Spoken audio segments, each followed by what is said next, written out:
Welcome everybody watching to the first heat in the Gallery of Guitar competition. We are delighted to serve up a feast of fantastic guitar music for you all this evening, or depending on where you're watching this afternoon or this morning, depending on what time zone you are in. It is an absolute pleasure for me to be joined by my co-host, Kate Botello, the wonderful radio DJ from Interlochen Public Radio. Hello, Kate. Hello, Matthew. So excited for this. It's going to be amazing.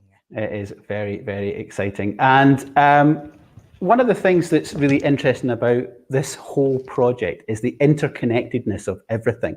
So you, of course, are the co-host here on the show, but you have such a wide knowledge of classical music generally, being a host on such a great radio station as IPR. But of course, you also have a real connection to the classical guitar. I do. My father studied under Antonio Lauro and therefore taught me at home under those techniques a little bit. But I chose to not go the full classical guitar route. I more play at bonfires, but I'm still in the line. I'm in the Lauro line. So it's pretty cool. Yeah. Well, it's great. Well, you've got a keen understanding of guitar as well as classical music generally. So it's fantastic to have you with us all this evening. Now, we have also tonight got with us three very esteemed judges, and for each heat we're going to have three judges from the pool of judges always present with us to watch everybody perform their videos and also give feedback as we go through the night. So I just want to welcome our judges and tell you a little bit about them. The first up, I'm going to welcome a great friend of the Gallery of Guitar, Matthew Cochran, who is there in Michigan. Hey, Matthew. Hello, everybody. Great to have you with us. And for those of you that don't know Matthew Cochran, an incredible guitarist, both classical and electric, and also a composer. And it's really important to have this breadth on the jury. You're going to find that we have non-guitarists, musicians from other instruments on juries. We also have composers like Matthew. We have producers and engineers, and a really wide spectrum of people representing the industry more broadly as well. So it's great to have you with us, Matthew. I think you're there at Interlochen at the Academy there. Yeah. Yes, okay. I am. Yep. We just finished with our juries, literally just. Oh, okay. So now it's just an extension of that then. Exactly. So you've sharpened your tools for tonight brilliantly. Excellent. Exactly. Thank you so much. And then the next jury member I'd like to introduce is Katrina Lee, the wonderful violinist. Hey, Katrina, how are you doing? Hiya, Matthew. Yeah, I'm doing great. I'm really excited to be here tonight. So thank you for having me. Oh, we're delighted to have you. So for those of you that don't know Katrina Lee, Katrina is a wonderful violinist who plays with our Scottish Ballet Orchestra here and also performs with most of the major UK orchestras, to be quite frank. She's in high demand. She's an absolutely beautiful violinist, and she's got a really strong connection to the guitar as well, and that is through her Escocia duo, which is violin and guitar, with the Chilean guitarist Roberto Verslus. So it's just, you know the repertoire well. You've probably heard Roberto playing it all the time. And of course, you've done so much arranging for violin and guitar as well. And it's great to have that orchestral musician insight with us tonight, Katrina. So we're really looking forward to hearing your insights on our repertoire and our young talent. Thanks. Thank you so much. Pleasure. And then from Scotland, where Katrina is now, like me, we're going further north to Iceland, up there in Iceland with Svanur Vilbergsson. Hey, Svanur, lovely to have you with us. Hi, Matthew, everybody. Really nice to be here, and lovely weather here in Reykjavik. Ah, nice. Hey, we've got quite nice weather here too in Scotland at the minute. Don't know if it beats Reykjavik. You heard because it was on the news, because it's the only time we have good weather. Yeah. The couple of weeks we have at the end of May, beginning of June, they're quite nice, So for those of you that know or don't know, Svanur is a wonderful guitarist from Iceland, teacher at the Icelandic Academy of Art, studied with Carlo Marchioni in Maastricht, and just a wonderful performer and a wonderful educator who cares passionately about guitar education in Iceland, and has had many works commissioned for him as well. So as you'll hear with the performers that we have playing for us, some of them are playing their own work, some of them are playing pieces that are you've got personal attachments to the pieces. So again, tonight we've got Matthew Cochran, Katrina Lee, and Svanur Vilbergsson, and that really is such a wide panel of just esteemed intellect, really, for us to pour over. We're going to get you to give us your feedback as we go. So I'm going to go over to Kate now to give you a little explanation about how things are going to work, and then we'll go back and forth before we get kicked off. Perfect. So we have 9 players performing for us tonight, and they are each performing 2 contrasting pieces. So what we'll do is we'll hear people play, and maybe right before we'll tell you a little bit about them, and then afterward we'll come in, judges, jury, we will check in with you, just one of you, to say a little bit of something about a piece, and then we will just move on to the next player and the next pieces. So we've got about 18 pieces of wonderful music to hear. We'll be checking in with each other throughout, and everybody can just enjoy it. It's going to be fantastic. Absolutely, absolutely. And just on the technical side of things for people watching as well. So every jury member will give a mark out of 10 for each performer that they hear. And then the jury members that are live on each heat, they will write some very detailed feedback for each competitor, which means at the end of the competition, every player is going to have 3 different opinions, different jury perspectives on their repertoire and their playing their performance. And they'll be sent that, and they'll be able to pore over that, and hopefully that helps them inform things that they do in future competitions and things that they do with the repertoire that they're playing. Over the 3 heats, we're going to eventually come out with 6 finalists, and those 6 finalists are all invited then to Scotland to perform in the final round live, which is very exciting. That is in the Laidlaw Music Centre during the Classical Guitar Retreat in July. It's a beautiful venue, stunning acoustics for guitar, and that will be like, you know, a beautiful concert of the 6 finalists that we choose over the next 3 nights of heats. Now, of course, every jury member has access to all the video performances, so they're able to give a score for every single competitor. And then by Wednesday night, we will be able to tell you all out there watching who our 6 finalists are. So we want to hear from you, the people watching, the viewers. You can be partaking in this conversation. You can also be asking questions as we go. We'll put things up on the screen like I just have, which is a comment asking to hear from you. You can do so by way of the comments, and that will of course shape the discussion with the jury as well as we go through the evening. So don't hesitate to make your comments and your questions known to us, because we will endeavour to share them through the evening. So, are we all ready? Oh, yes. A big thumbs up. Okay, well, our first performer this evening, our first competitor, is a guitarist called Luke Anderson. And Luke Anderson is located here in Glasgow, in Scotland. And the repertoire that he has recorded is the first bagatelle from William Walton's set of bagatelles for guitar, written for Julian Bream. And then the presto from Johann Sebastian Bach's first violin sonata. So he begins with that first movement of the Walton bagatelles, and then he finishes with the presto from the violin sonata by Bach. And we asked him a little bit about why he chose them. And he said, you know, the Walton was a piece that's very fresh to him, you know, a piece from the 20th century, a little bit more avant-garde than some of the repertoire that Luke had played previously. So he was really excited about getting his teeth into that. He saw it as a bit of a challenge, really, I think. And then the Bach was actually the first piece of Bach he remembers listening to, which is really, really, really nice, I think, you know. So they're contrasting for him as well as in style. He plays a Michael G concert guitar. Michael G's made a ridiculous amount of guitars. I think Luke said his number is 680, but that Michael G's well into the 700s by now.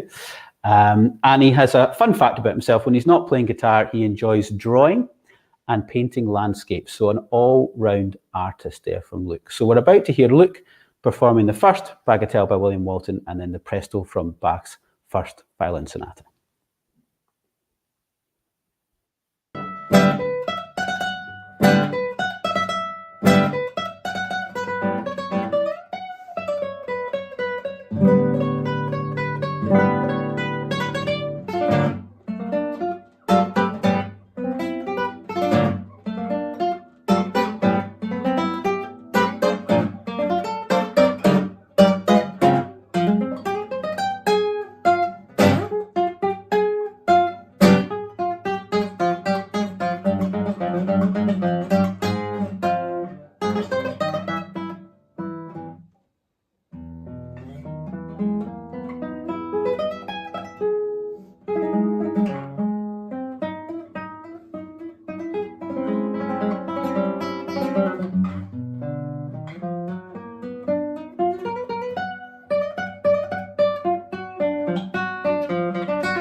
Here we go.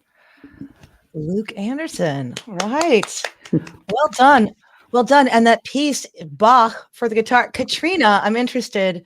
How do you feel that the translation of the Bach goes for the guitar for that one? How's that sound to you?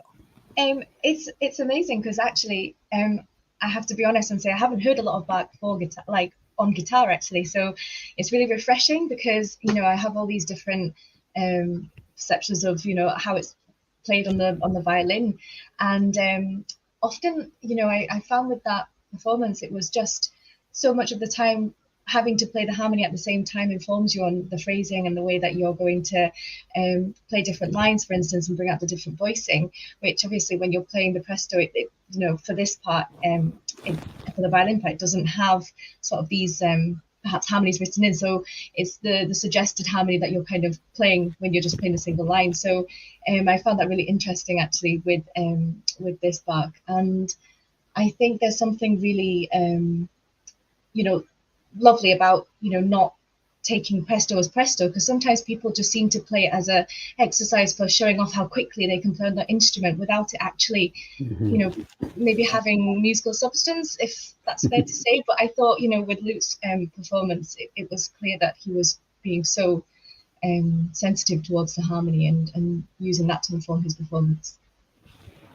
Bach is not a race, as they say. No. Yeah. That's why we're still playing it after all these years, I think it's like the horse and the tortoise and the hare, Svanur, I have a question. I don't have the question, but I would like to ask you it. And it's from our audience watching.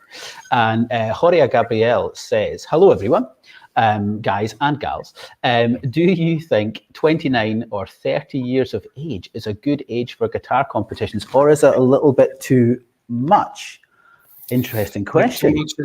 Too high of an age, or I think that's I think that's what's sort of implied there. Yeah.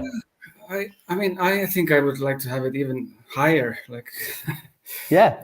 I feel like some my older students and friends, and I can see them developing way longer, improving, or they were slow in the beginning and then they're really fast learners when they become 30 and really expand as musicians. So for me, I think it could be 35.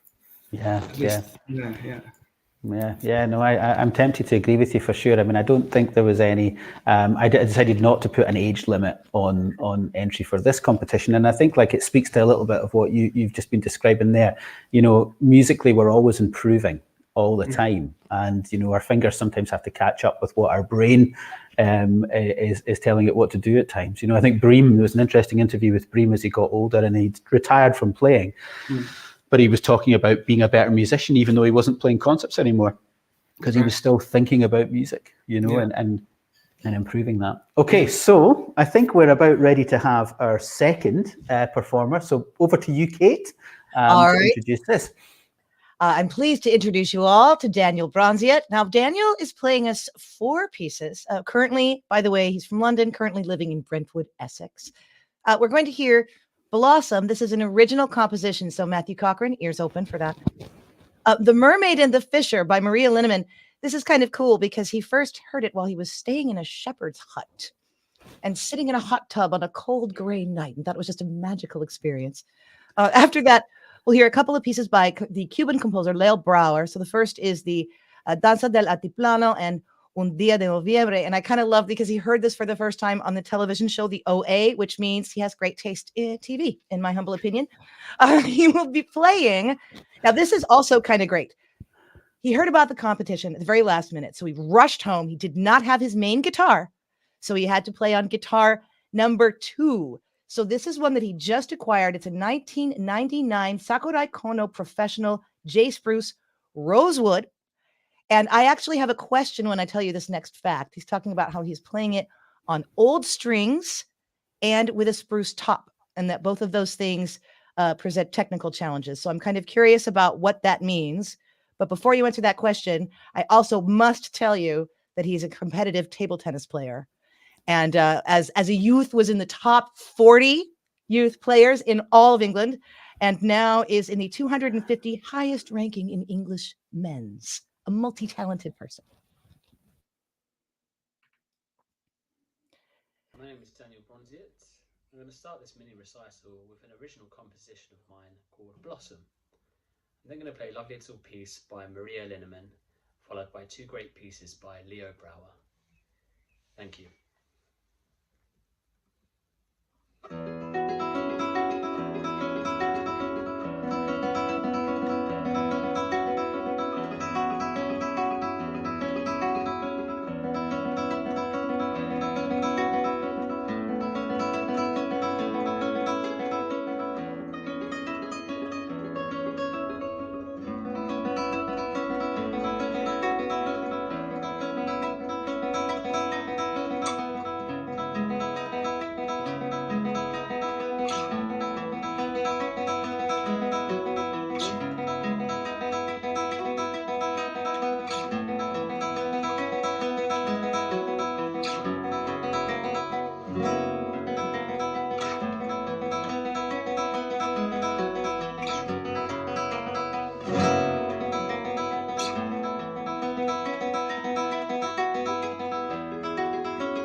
There we are. Bravo, Daniel. Bravo. Oh, Bravo. So I think it's time to come to a good friend of Galileo guitar, Matthew Cochran, guitarist and composer, especially because Daniel started off with one of his own pieces, which there was, that was just a free choice of repertoire for everybody. They can play whatever they want. So how did that take to you? How did you take to that, Matthew? Well, you get to see a lot of Daniel's personality right off the bat. I think a lot of time, especially composing for a solo instrument that you yourself perform, you really are sharing a lot of thoughts that are kind of in your mind. And I think that's a very brave move to do. And I really enjoyed the piece. It's quite idiomatic, fits under the fingers very well. Use of open strings happening a lot, very sort of clear structure and a lot of harmonic clarity to the piece. So I thought it was an excellent way to start off the set, and then to continue with a number of pieces by composers who play the guitar. So I think there's a very clear aesthetic that's is a bit of a through line through Daniel's choices there. Yeah, very interesting. And what about following up on one of Kate's questions from before Daniel played? He said he had to do it on his B guitar, not his A guitar, and he was sort of saying, it's a spruce top, it's different, and it's got older strings. What does that factor into his performance, or what do you think that for people that aren't guitarists, what is going on there, do you think? I think he's putting some challenges in front of himself. I don't know that as viewers we would necessarily process some of those difficulties, but for Daniel, the performer, he's starting off saying, well, I wanted to get all of this material in time. And, we live in an imperfect world, especially when we're performing and trying to get things done in a timely manner. So bravo to Daniel for taking on a whole mess of challenges, some of his own choices and some probably not of his own choices. That's a great point. I mean, there's a funny bit in one of Bream's, a book about Julian Bream, and it's like he's broken a nail, he's running late, he's premiering a new piece that got finished at 3:00 that afternoon, and he just calls the whole experience hell on wheels. It's like, it's got that kind of thing. It's like, you've got to jump in and go for it. But I mean, did an absolutely smashing job. Really, some really beautiful music making there. Yes, indeed. Yeah. Great. Now, we've been talking about everybody's guitar provenance. Obviously, he's concerned about the top on his guitar. It's spruce. Everybody's got a different kind of wood they want to play with, all that kind of business. And this is important. One of the reasons we're asking everybody about their guitar is because a guitar is a very important part of the prize for this competition. Maestro McAllister, can you tell us a little bit more about Mark Burnett's guitar? It is indeed, and Mark is watching tonight, which is absolutely lovely, and he commented earlier, so I just wanted to highlight that. Mark's saying he's excited for this and best of luck to everyone. Well, quite a few months ago now, I had this sort of idea and was speaking to a lot of the Scottish-based luthiers. We've got some great makers here in Scotland, and each year of the competition, it's going to rotate between all of the Scottish luthiers, and they're each going to build a guitar for the competition. And Mark is up first, and he only finished the guitar maybe about a couple of months ago, I think. And I went out to his workshop, and you'll find a great interview with Mark and a video of sort of traveling out there to where he lives on the east coast of Scotland. And we actually went over, 5 or 6 months ago and looked at it when it was all in bits, and then went back and looked at it when it's in its full form. And it's going to be there to be presented. Mark will present it to the winner of this competition in July. And it's an absolutely stunning instrument with a beautiful oil finish, really traditional build. Absolutely beautiful. Yep, absolutely beautiful piece. And congratulations to the person who will be earning it, as you can see. Absolutely. So we're going to move on right to our next competitor now. And we have up next Gonzalo Katano. And Gonzalo's currently studying in London at the Royal Academy of Music. And when we asked him about, the piece he chose and what he's got going on and things, he said, about his guitar, he's currently playing on a Greg Smallman guitar, very famous Australian guitar builder who John Williams, the fantastic Australian guitarist, plays the instruments of Greg Smallman, amongst other great guitarists like the French guitarist Gabriel Bianco also plays a Smallman. Tom Avi-Lato, who's a jury member, I think on Wednesday night, also plays a Smallman. And right now, he is enjoying that guitar because it's a guitar of the Royal Academy of Music, and he's getting a chance to play it while he's in his studies there. So he's having a great time there. And we asked him about what he's playing. He's playing Brouwer. So we're actually following on from Daniel, finishing with some of Brouwer's earlier pieces and very sort of like beautiful and romantic pieces to the Gran Sarabanda by Brouwer, which shows off a lot more of Brouwer's compositional style. And then he follows that up with a Villa-Lobos etude, the third etude by Villa-Lobos. We asked him why he chose these pieces, and he said nothing in particular. It's just good music. So there you go. The music speaks for itself. So up next, we have Gonzalo Katano.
Bravo, Gonçalo. Very, very, very strong playing, very sort of committed playing. I really, really enjoyed it. I was like really away there in a world of just listening to the instrument and to his performance. So, Katrina, I'd like to come to you because it's really an interesting sort of thing. Gonçalo's talking about having this this opportunity to play this guitar, and Greg Smallman is a very famous guitar maker, and really is.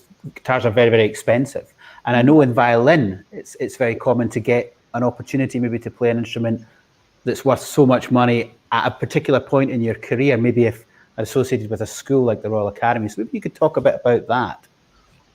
Yeah, I think these opportunities to to have an instrument that can deliver so much with it just allows you as a musician and as a student, particularly if you're in an organization who has that access to all these amazing instruments for you, to be able to develop and to hone your craft even more. I know that in order to actually afford one of these instruments, it's so expensive, and who has the capability as a student? Most people can't afford to have these instruments, so actually it can be really limiting as well if you don't have the opportunity for that.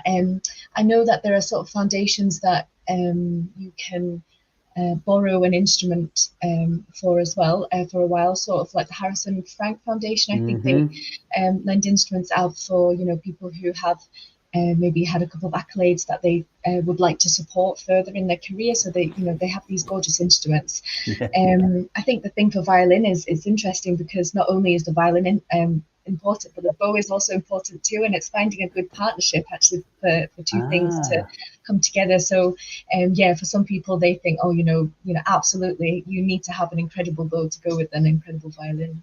That's very interesting. Yeah, I mean, it was interesting to hear Gonçalo, you played with a lot of colour.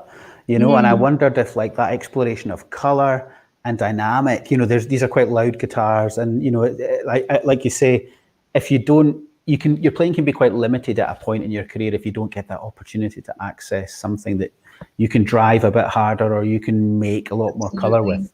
Yeah, very interesting. And then Svanur, if we could come to you up there in Iceland, what did you think just generally about that? The Brouwer, and then of course moving to the Villalobos. What were your thoughts?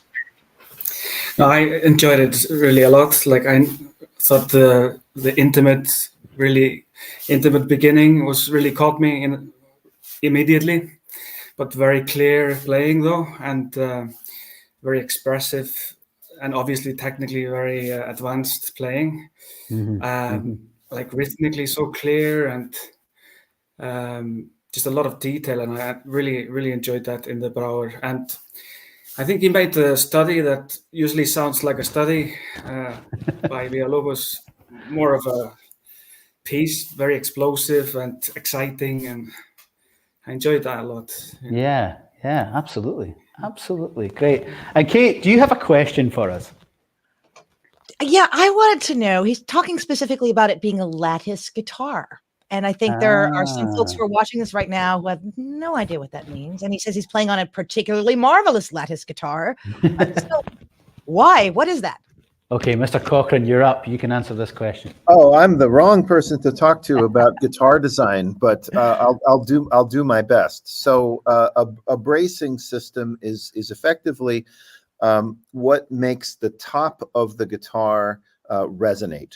And so there are multiple different methods for building this system underneath what we see as the top of the guitar. And so lattice bracing, and I could use some help here, I believe is a cross kind of going this way and this way around the sound hole. Is that about accurate for those of you who are much more knowledgeable than me?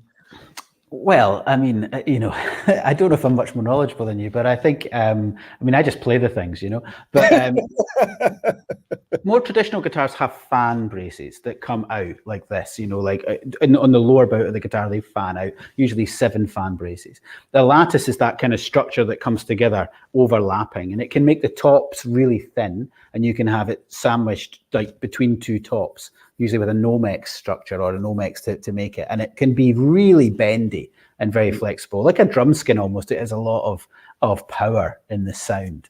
It can be a very quick sound with a very quick response, but I think, like Katrina was saying, trying these things is really important, and then seeing what they develop in your playing. I mean, you and I both play traditional guitars in their construction, Matt, and I don't know, Svanur, is your guitars traditional? It's like a double top. So this is more similar. Plan cannon, yeah. Okay, yeah. So it would be a similar sound to what we just heard from Gonçalo. Yeah, I would say so, but I'm also just play guitar. Yeah. It's like we just work here. Do you know what I mean? Ask someone else. Okay. Well, very interesting though. And I mean, we'd love to hear from you all in the chat as well. If you've played a traditional guitar, or if you've tried a double top guitar or a lattice brace guitar, what your thoughts are, because you're going to hear such a wide variety of instruments over the next couple of nights. Okay, Kate, over to you. All right. I am pleased to introduce to you next Ine Clerckx, who's joining us from Leuven, or actually a small village in Belgium close to Leuven, which I kind of love. And she's playing two really sharply contrasting pieces. And I love her description of why. She's playing music by Roland Dion, and she loves him, but says that the works are sometimes heartbreakingly beautiful, but always contain an element of whimsy and cleverness spiked with craziness. And I just absolutely love that description. And then after that, we'll also be hearing Julia Florida, and that one is by Mangore Barrios. And that one she considers just a very beautiful, a nice break. So she talks about it offsetting the roller coaster. So that's going to be fun. We're going to have a roller coaster and some beauty. And she came upon her guitar at Brussels Big Fest, fell in love with the instrument. So she's had that for a while. And I do love this. In her spare time, she's in a cool ensemble that arranges music by way of improvisation. And she's really, really proud of that. So other than that, I think we're ready to ride the roller coaster with her.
Just wonderful roller coaster there, as promised, from Ine Clerckx. And I have a question, actually, Matthew Cochran, for you right now.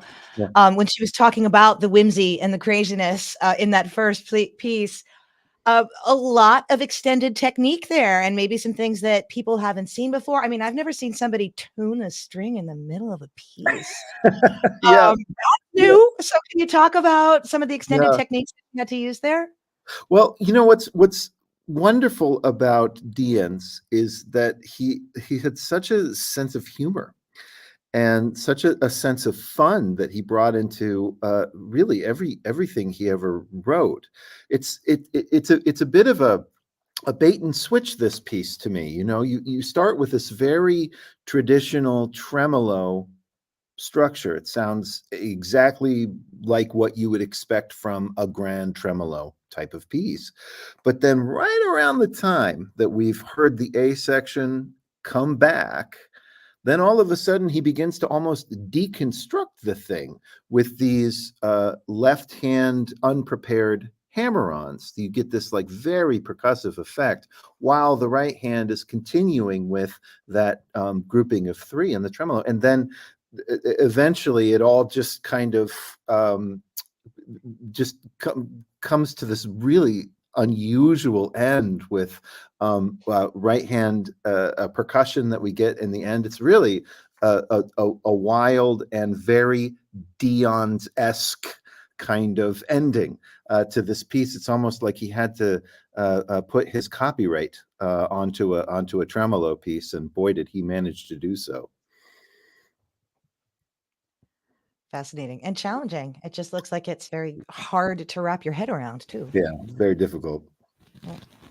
Yeah, beautiful, beautiful playing. So I'm just going to wrap up with a few comments before we go on to our next player, because you're all commenting with so many good things, and it's easy to miss them because they fly by.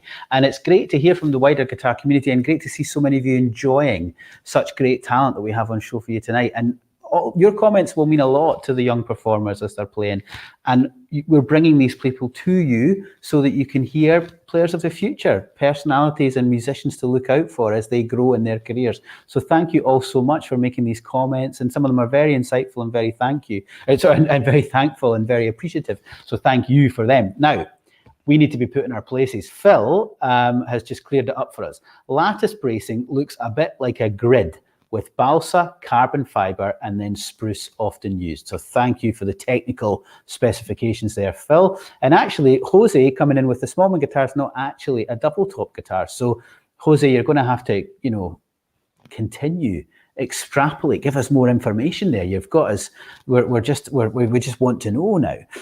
But it's thank you to all of you for all the comments that are coming in. It's just really nice to hear you enjoying the competition. So let's move on to our next performer of the evening, a Frenchman, Valentin Danisevicius. Now, Valentin is based here in Glasgow in Scotland. He's currently studying for his Masters at the Royal Conservatoire of Scotland. And he is playing Cello Aberto by Senesi, and then Song Capricorn by Roland Diens, who we just heard Ine play some music by as well. So Diens and Brouwer are very popular composers in the guitar world right now, and you hear quite a bit of those over the next couple of heats as well. Valentin says he fell in love with both pieces the first time he heard them.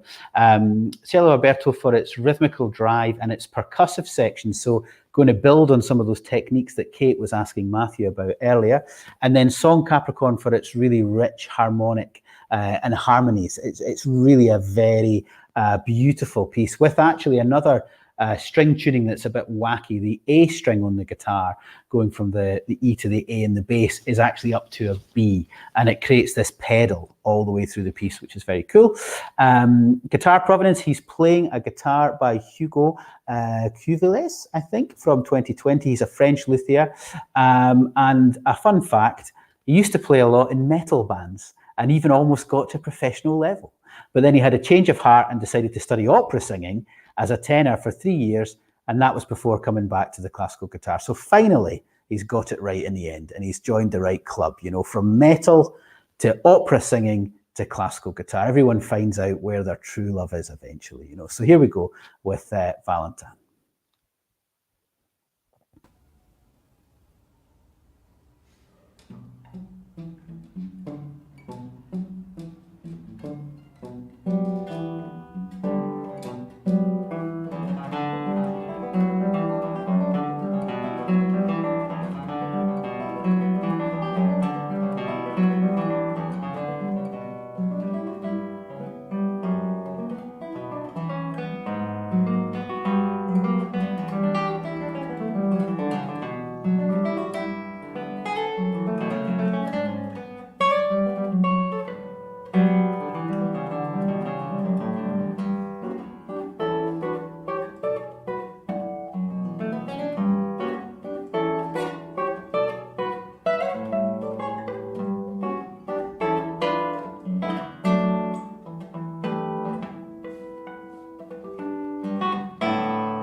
Bravo, bravo. Nice mood created there by Valentine for sure. So, Svanur, can I come to you there, just on the contrasting nature of those two pieces and you know what you were feeling there as you were listening to Valentine? Yeah, I thought really enjoyed it and thought like this rhythmically clear playing of the first piece that suits the piece so well. Like he does it very well and seems to have a natural talent for this sense of style. And I thought the voice, like the characters or the voice roles of voices was very clear and impressive slapping technique there.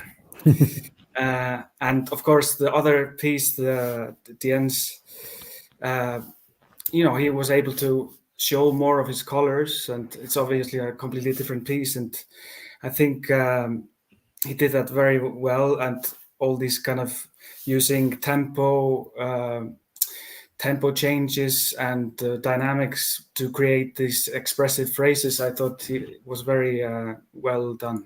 Yeah, absolutely. And Katrina, if I could come to you for a moment there as well, just your thoughts on some of this repertoire, because I'm sure, you're playing, in a ballet orchestra, you're playing in symphonic orchestra, so you're playing this really heavyweight classical repertoire. And it's not to say that our repertoire is not heavyweight in any way, but it's different, and there's a lot of folkloric inspired music. There's a lot of music borrowing from different styles, fusing jazz and other things. And, what are you feeling as you're hearing and being introduced, hopefully, to this wide variety of repertoire that the participants are performing? God, I'm just really enjoying it. I think just to have this wide scope of music that is not familiar to me, I'm kind of meeting it with fresh eyes, and it's really amazing to hear all these different interpretations of things as well. I'm listening to the way that they're playing, and I'm thinking, oh, what would I do there? And it's it's allowing my sort of creative juices to get involved as well through listening to the playing that's happening. So in particular, from playing a bowed instrument, I don't know really about the logistics of plucked instrument, but I'm so impressed by all these sort of extended techniques that I'm seeing. And it's really a different sound world in so many ways. And it's, really gorgeous. Yeah. Great to hear. So Kate, we need to deal with some of these comments. Yeah, we do. I mean, they're coming in, and it's very, very cool to see how many of you are commenting. So thank you so much for doing that. But I want to quote Mark Burnett here for a moment, if I may. I don't envy the judges. It's going to be a tough competition. I mean, this is exceptional. This is one night of 3 heats that we have going here. Mm-hmm. I have to say personally, I'm so happy. I just get to be a giant American about it and go, dude, that was awesome. And that's all you have to do. And it is. It's universally awesome, but it's terrific. Judges, we feel for you here. This has got to be pretty tough. Absolutely. Matthew Cochran, can you speak a little bit to Phil? Because Phil kind of, in the comments, people are having their own conversation with each other, which is lovely. And I think Phil's really responding to Mark. Mark's, as Kate was saying, doesn't envy the judges. And then Phil's going for it. He's saying, how are you doing it? Are you doing it musically, emotionally, technically, all of them? Is there anything that you value more? So, I mean, give us an insight into what you're looking for and what you're listening for. Yes, well, expression and phrasing, dynamics, articulations. Obviously, in a guitar playing competition, we're looking for accuracy. I guess, truth be told, I'm looking for every musical phrase I can possibly come up with here, because that's, I think, what's on display when we're hearing performers show us all that they can do. I think the most difficult aspect of judging is that I think by nature we have to sort of choose one aspect or one player's many aspects and say, okay, well, this on this particular performance on this particular day was quite superior or supreme, and that's extremely difficult. And I always the concentration of listening to everyone perform can be a challenge, because every performer deserves that concentration. Every performer deserves us to listen with as fresh ears as we possibly can. Because there was so much clear preparation that's on display here.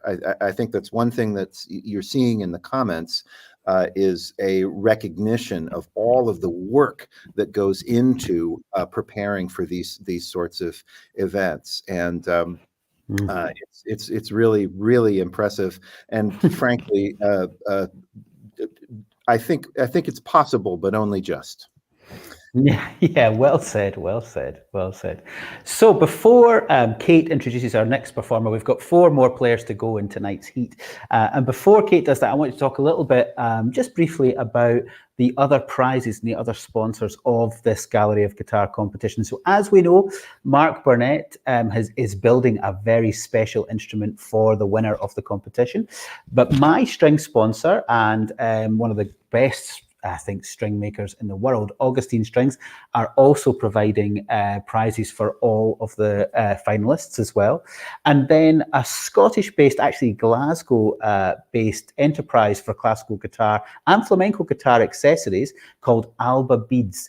It is providing a carbon fiber case for that beautiful Mark Burnett to go inside of, and then lots of accessories all the way down the pecking order of the finalists. So we're delighted to have Augustine Strings, we're delighted to have Alba Guitar Beads, and of course we're delighted to have Mark Burnett. Now there are cash prizes as well to help these young performers on their way in their career. So there are cash prizes to be won by the finalists that come to the lovely University of St Andrews, the Laidlaw Music Centre, and perform live as part of the Classical Guitar Retreat. Now, the Classical Guitar Retreat is a festival celebrating guitar that's been running in Scotland for, I think, about 13 to 14 years now in different, pre-COVID and after COVID. Now it's back and it's now host at the University of St Andrews, which is a brand new facility for music with the lovely McPherson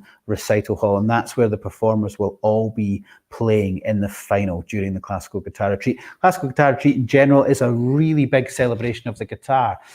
Participants come from all over the world to enjoy ensemble classes, technical classes, workshops, lots of concerts, lots of lectures. And this new addition to the offering there obviously includes the guitar competition, which these heats over the next couple of nights are all building to. So behind the scenes, all of our jury are recording scores for each player. They're also writing feedback. And of course, we'll be joined by another jury panel tomorrow night and then another jury panel on Wednesday. You're going to see very many familiar faces from the guitar world join us over the next couple of nights, all to pour over these performances by the participants, all leading up to that final round in person in St Andrews. So a lot to look forward to over the next couple of nights and a lot to look forward to tonight as we continue with our next performer. So over to Kate to tell us a little bit about who's up next. I'm very pleased to introduce to you next to Daria Druzenko. Daria Druzenko is, first of all, in Kilwinning, and she's playing us a couple of pieces, one by Sergio Assad and one by Leo Brouwer. The first is First of Seis Brevidades by Sergio Assad. And I have to say, every time I mention these pieces in Spanish, I want to translate them for you. And I love this because it Seis Brevidades means 6 short little things. It's basically Spanish for bagatelle. And then after that, we'll hear the Danza Característica, the characteristic dance by Leo Brouwer. And she was drawn to some of this for Colombian rhythm, energetic movements, and challenging techniques. So we'll be hearing some of those. She's playing a guitar made from Indian rosewood with a cedar neck, a rosewood bridge, and it was crafted by Michael Ritchie. And she loves this instrument because it has a lot of variety. It can make a lot of different sounds for her. And she just really likes to experiment with different guitar techniques and styles. So first we'll hear the Assad and then we'll hear the Brouwer.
Wonderful. And she's really, again, showing that interest that she has in varying techniques and wide differences in styles. Svanur, some of that was really challenging stuff, it seems. What did you take away from those performances of Daria? Is that me on? Yes. Yeah, yes, sorry. Okay. Yeah, thank you. Yeah, I thought it was really like sensitive, beautiful playing in the first piece. Like the tone production came out across really beautifully, and just let the music breathe a lot, and I enjoyed it very much. And the second part also very well done, like very clear chains of emotional kind of intent between chapters, or structurally. So yeah, very nice. Matthew Cochran, do you have some comments on the performance there? Those two really challenging pieces we heard. Well, I love the sense of space with the Assad. I think it's a very it's hard to know what to program when you have an open repertoire a competition, and so it's been very enjoyable to see each competitor make a choice. You have to, right? You have to decide upon what you're going to start with, and I thought that was a really brave and clever decision to start with a piece that has so much space in it. Really a gorgeous gorgeous interpretation. Thank you, Matthew. I think we're hearing next Matthew McAllister, who's up next for us. Well, up next we have Fabio Fernandez.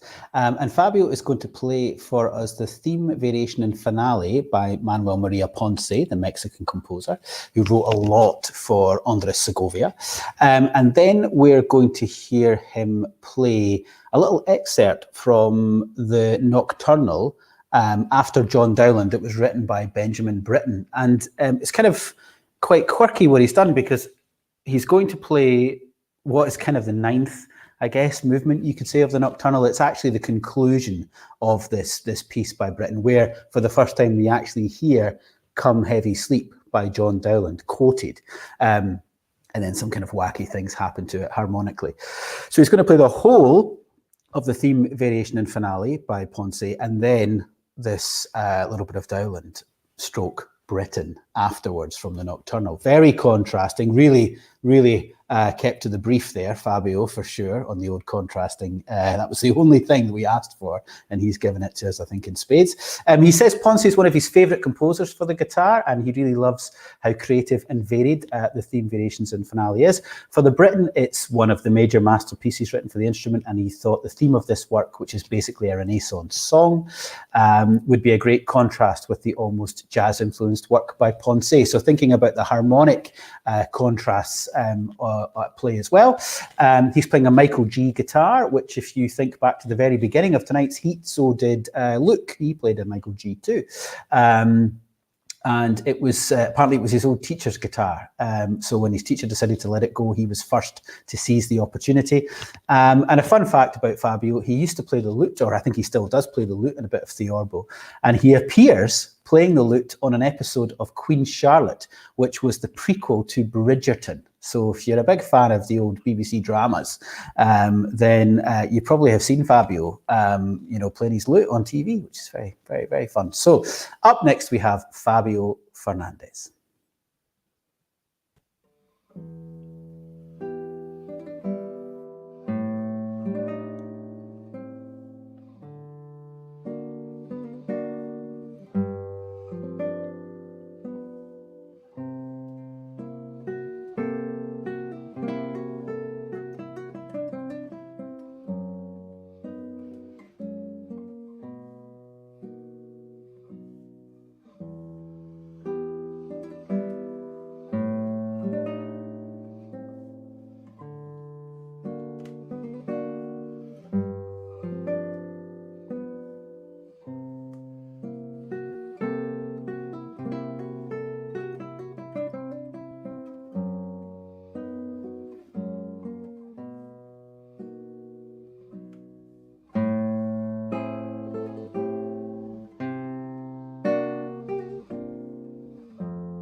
Bravo. Bravo. Beautiful. I mean, it's tough, isn't it? I mean, it's like over online. You know, this is a broadcast online, and I find it quite special when you actually can feel the expression. To what Matthew was saying earlier on, the expression of the performer. And like, I know all of our microphones are muted, and we're in Iceland, and we're in Glasgow, and we're in Michigan, but I could feel we were all really watching very intently and really drawn in by the performance. What were you thinking there, Matthew Cochran? What were you feeling as Fabio was performing? Well, you know, his choice in repertoire is interesting because the first piece is a theme and variations moving forward, and the second piece is a theme and variations moving backward. And so we got a full sort of set of Ponce's musical expressions based in the late 1920s. And I really felt like there was a sense of shape to the overall piece, which is, I think, a very difficult thing to do, and it's a very high level of music making to see how a piece like Theme Variate Finale, not just, and I would say this is probably true for most theme and variations forms. You know, it's one thing to present the theme and then each variation sort of moving forward. But I think Fabio managed to find the through links between each variation in the Ponce and kind of make it connect. I think very successfully. And then as far as the Britain, it's a very satisfying ending to that piece. You know, he decided to start basically at minute 16 of an 18-minute piece, and I wasn't so sure when I saw it on paper if it was going to really if that programming decision was going to be as successful. Yeah. And actually, I'm completely convinced. It's sort of Britain / Dowland. Is what we heard, or maybe Dowland / Britain. Yeah. And I really very, very much enjoyed that, and I felt still sort of a sigh at the end of the Britain / Dowland / Britain, and so bravo. Yeah, and Svanur, coming to you, thinking about Fabio's relationship with the instrument, you know, the way he plays and moves with the instrument, and his character and personality. What were you picking up on there? Well, it seemed like a very natural connection with the instrument and with the piece, and I think what Matthew Cochran was talking about, this the Ponce piece being as a whole, had something to do with also the choice of tempos. I thought they were very, very good, convincing, and absolute these sudden changes of characters that are really happening really fast there.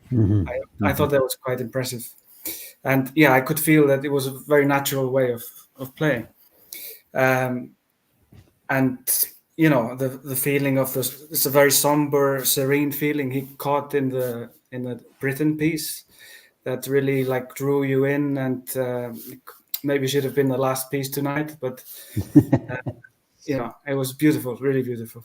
You know? Yeah. So, Kate, over to you to introduce our next performer. All right, we can all take a breath, move on to the next one. Okay. Shake it off.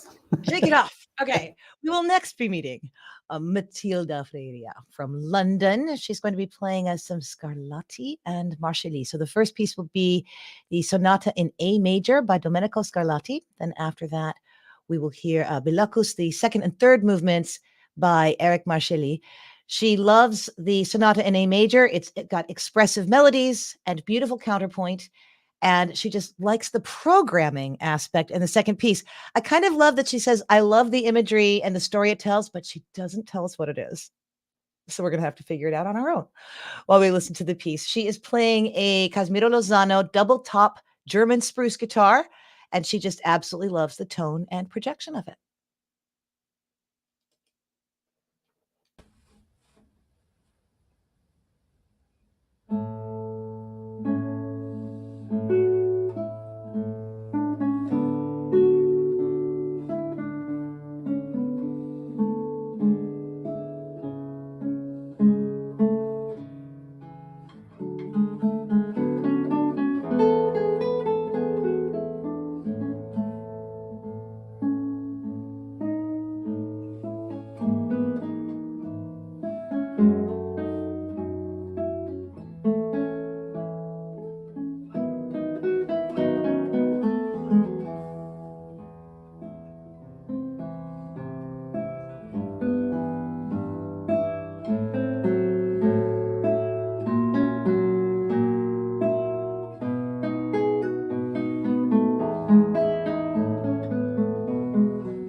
Matilda, everybody.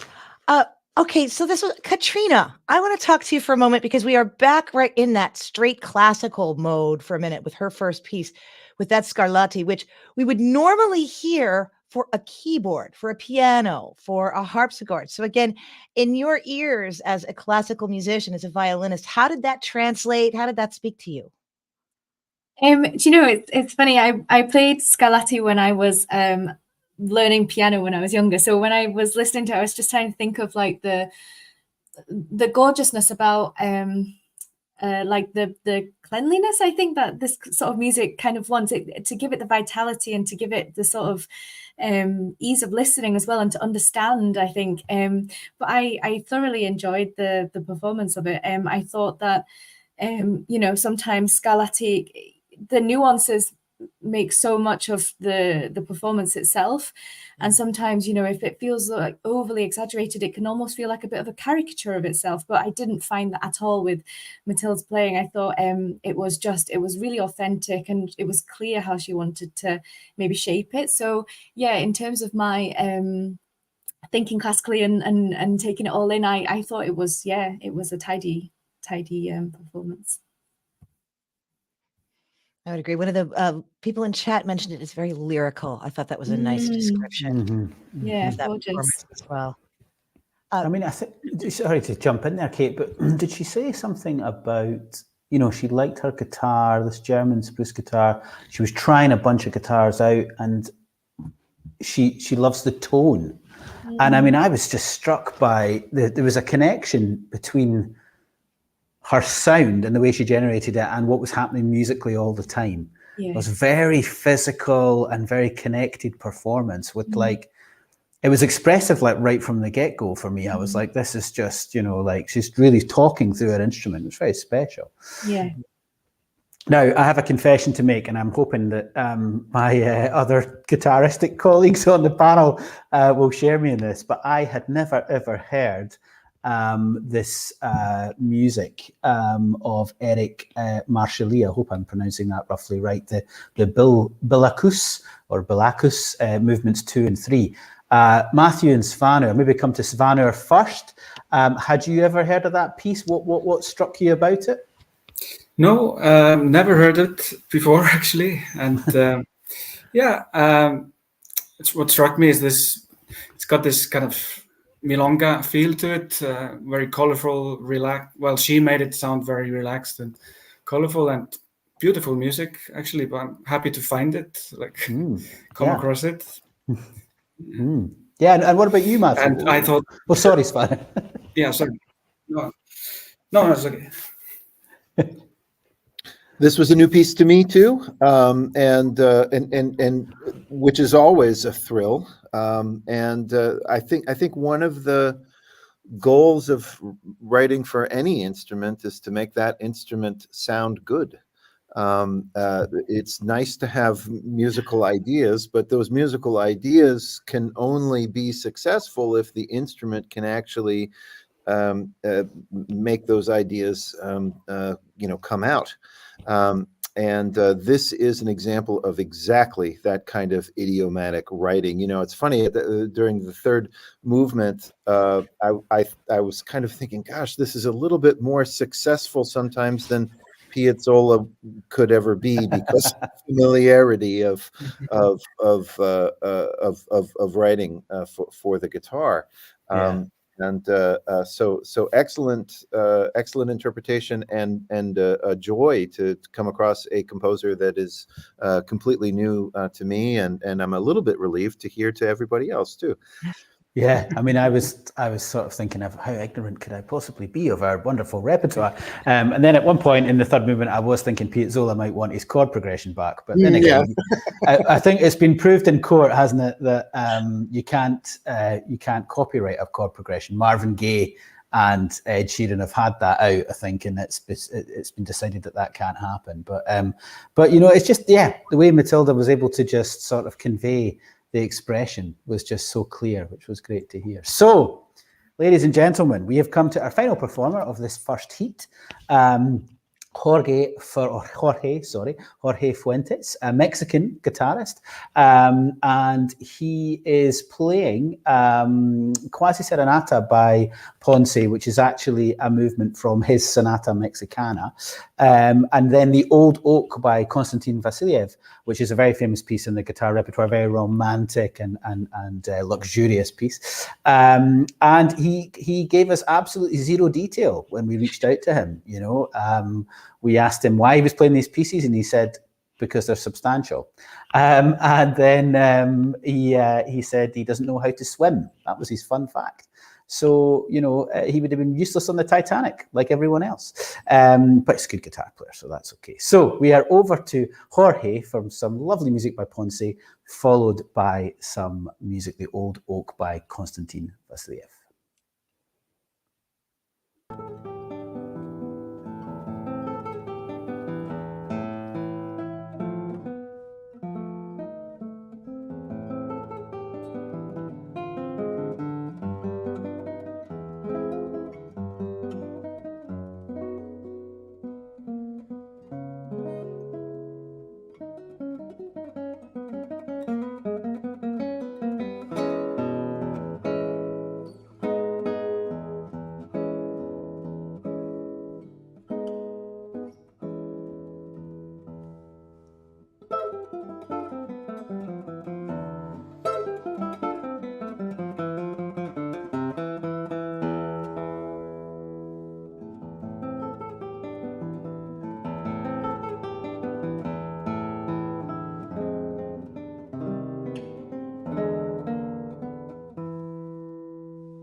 Bravo. Intense performance there from Jorge. Yeah, wow. Ponce and Vasiliev.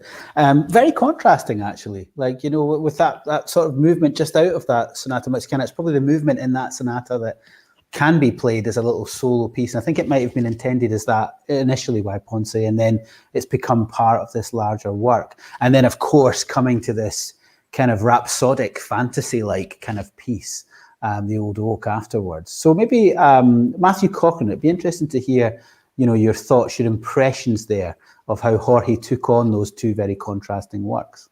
Well, that is the assignment, right? Choose two contrasting works, and well done, Jorge. You achieved that in your programming in spades, and I think it's funny. I think the Ponce works very, very well as a unique piece. You said that it was originally intended as something not as part of Sonata. Now that's my guitar memory after 2 hours and 27 minutes of a guitar marathon, and only the first of 3. But I do seem to remember it being, or it can certainly stand alone in this context anyway. Yeah. Whereas the other movements of the sonata have more connectivity through them. Yeah, well, I think that's there's no choice but to break larger works up into smaller bits, and I think that we saw some very artful iterations of that. I would say I was kind of reminded of Fabio's approach to taking the end of nocturnal out of nocturnal, etc. I thought very, very well, and in fact, it's a nice sort of amuse-bouche type of piece, getting us into the Vasiliev, and which is a much very intense and moody piece. So bravo, Jorge, for bringing those aspects out. Yeah. Yeah, absolutely. And that, you're right about what the brief was and what the rules, let's say. I mean, I don't like the word rules. Anyone that knows me probably knows I'm slightly allergic to the word rules. But I think this idea that it was free choice of repertoire, only asking for some contrast, so we could see the competitors taking on different musical challenges, atmospheric challenges, technical, physical, expressive challenges, and of course no age limit, as we've discussed a little bit tonight as well with some of the viewers. So Svanur, thinking about Jorge's performance, was there anything that struck you particularly about his way with the instrument, his style of approach? Well,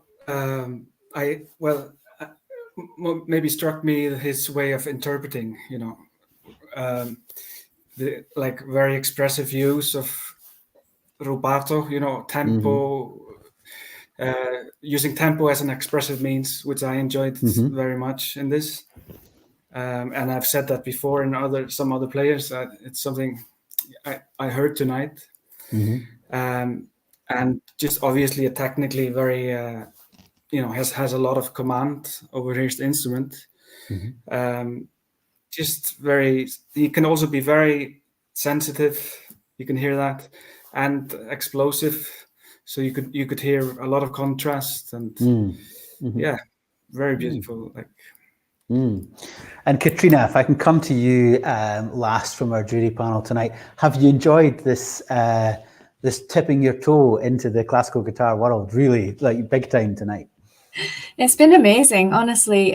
Just to have had such a range of repertoire and to hear everyone's own uniqueness. Every performer has their own, uniqueness, and I think especially because it's been an online event, the thing that struck me is, how do we create an atmosphere whilst we're not in the same room? How do we make that connection together as an audience, and then, of course, as a performer? And I've just been, so impressed by just the level of playing, and it's really been an honor. So thank you. Excellent to hear. Well, thank you to all of those watching and listening, and pitching in with your comments, because they're so important to this young generation of players and talents coming through, to get feedback from guitar enthusiasts like yourself, to hear what you're thinking about their playing. They can respond to that, they can react to that, and they can build on it. So, we really appreciate everybody in the guitar community listening this evening. And of course, people will catch up after the live stream ends But Kate, could you let everyone know what they're in the store for tomorrow? I mean, we've got 2 more nights of this awesomeness ahead of us. So you may have enjoyed getting thoroughly engrossed tonight. Please come back and do it again tomorrow. We will have another 9 contestants playing another fascinating set of music for us. It is going to be outstanding. And don't forget that not only do we get to do this again on Wednesday night, but on Wednesday night, we will also be able to tell you about the finalists. So this is going to be very, very exciting. So I feel like we're all kind of along for the ride. You might have some folks that you're rooting for out there. You're going to see how they did, and maybe some new people you'll be fans of tomorrow. So we very much are so grateful to all of you for tuning in. Again, thank you, yes, to the viewers. Thank you for all your terrific comments in chat. It's been a fascinating conversation, and I think it has been a lot to our musicians. And of course, many thanks. Thank you, Svanur. Thank you, Katrina. And thank you, Matthew, for giving your time and your energy and your feedback here tonight. And for the rest of this competition, your feedback is just absolutely priceless. And we thank you so much for that. And of course, all honor and love to our musicians. And thank you, Matthew McAllister, for letting me come and play with all of y'all. So thank you, everybody. See you all tomorrow night. Yep. Ciao. See you tomorrow.